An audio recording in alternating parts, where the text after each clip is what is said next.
Hello again. I've got a different set of books now. Have a look at these and see what you think. They're called Time to Read books. And this book is called Room on the Broom by Julia Donaldson and Axel Scheffler. Okay, so let's have a look and see. And you can see there's a dragon on the back. And this is especially for young readers. So a little bit older than toddler age, but I do think you'll probably enjoy it no matter what age you are. See what you think. Let's open the page. That says Room on the Broom. The witch had a cat and a very tall hat and long ginger hair which she wore in a plait. How the cat purred and how the witch grinned as they sat on their broomstick and flew through the wind.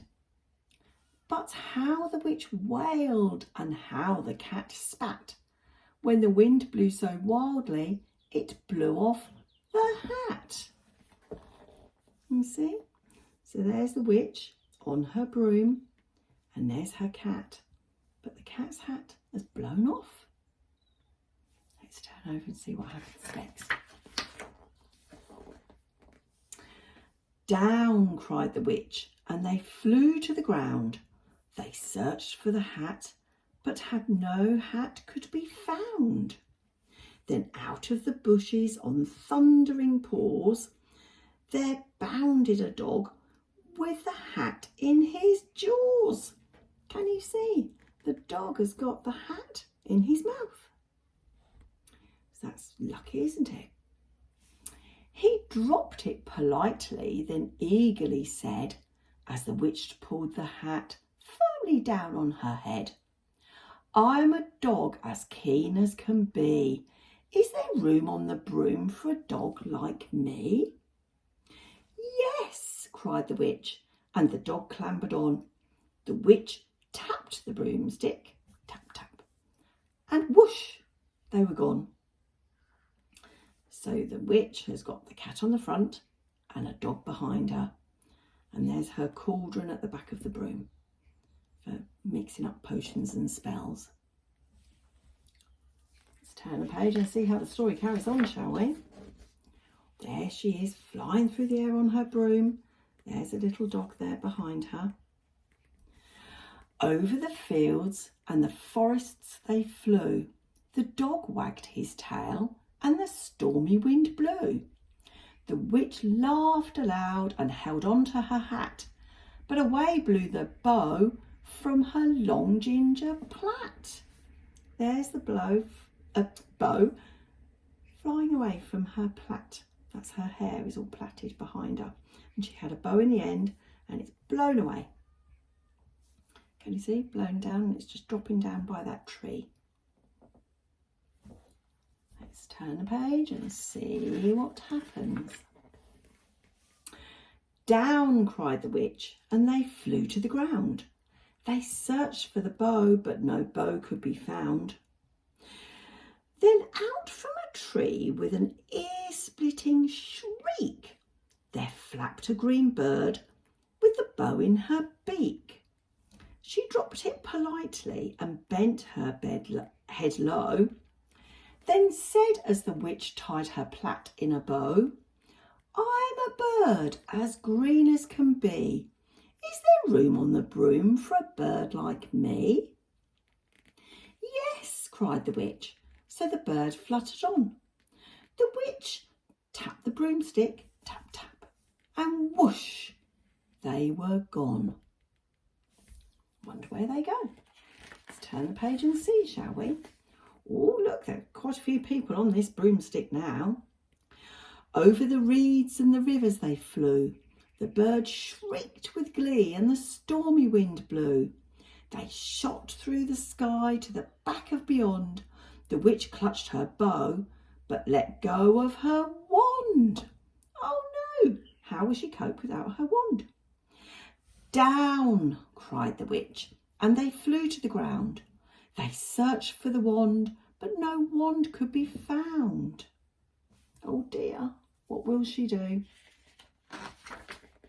have a look and see.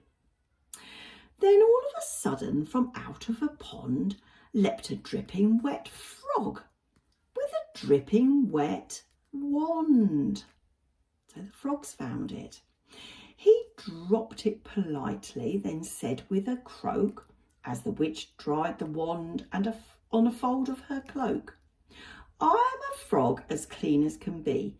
Is there room on the broom for a frog like me?"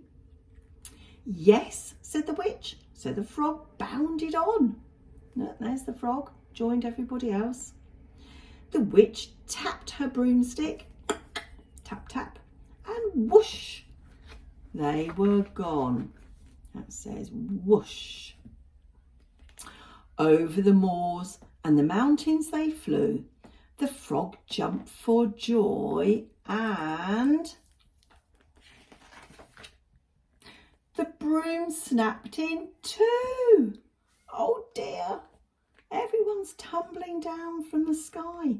The broom has broken. There were too many people on there. Down fell the cat and the dog and the frog. Down they went tumbling into a bog. The witch's half broomstick flew into a cloud, and the witch heard a roar that was scary and loud. Oh, I say, what do you think this is? Looks like a very scary, ferocious dragon. "I'm a dragon as mean as can be, and I'm planning to have witch and chips for my tea." "No," cried the witch, flying higher and higher. The dragon flew after her, breathing out fire. "Help!" cried the witch, flying down to the ground. She looked all around, but no help could be found. Oh dear, she's all on her own. The dragon drew nearer and, licking his lips, said, "Maybe this once I'll have witch without chips." Lucky for the witch. Oh look, there's the dragon holding the witch. But just as he planned to begin on his feast, from out of a ditch rose a horrible beast. It was tall, dark and sticky, and feathered and furred. It had 4 frightful heads and its wings like a bird. And its terrible voice, when it started to speak, was a yowl and a growl and a croak and a shriek. It dripped and it squelched and it strode from the ditch, and it said to the dragon, "Buzz off, that's my witch. Buzz off." That was the ferocious animal. So the dragon drew back and he started to shake. "I'm sorry," he spluttered. "I made a mistake. It's nice to have met you, but now I must fly." And he spread out his wings and was off through the sky. Then down flew the bird. There's the bird. And down jumped the frog. Down jumped the cat, and phew, said the dog. There's the cat and the dog. "And thank you, oh thank you," the grateful witch cried. "Without you I'd be in that dragon's inside." I think she would, wouldn't she, if they'd not been saved? Then she filled up her cauldron and said with a grin, "Find something, everyone, throw something in." So the frog found a lily, the cat found a cone, the bird found a twig, and the dog found a bone. They threw them all in, and the witch stirred them well. And while she was stirring, she muttered a spell.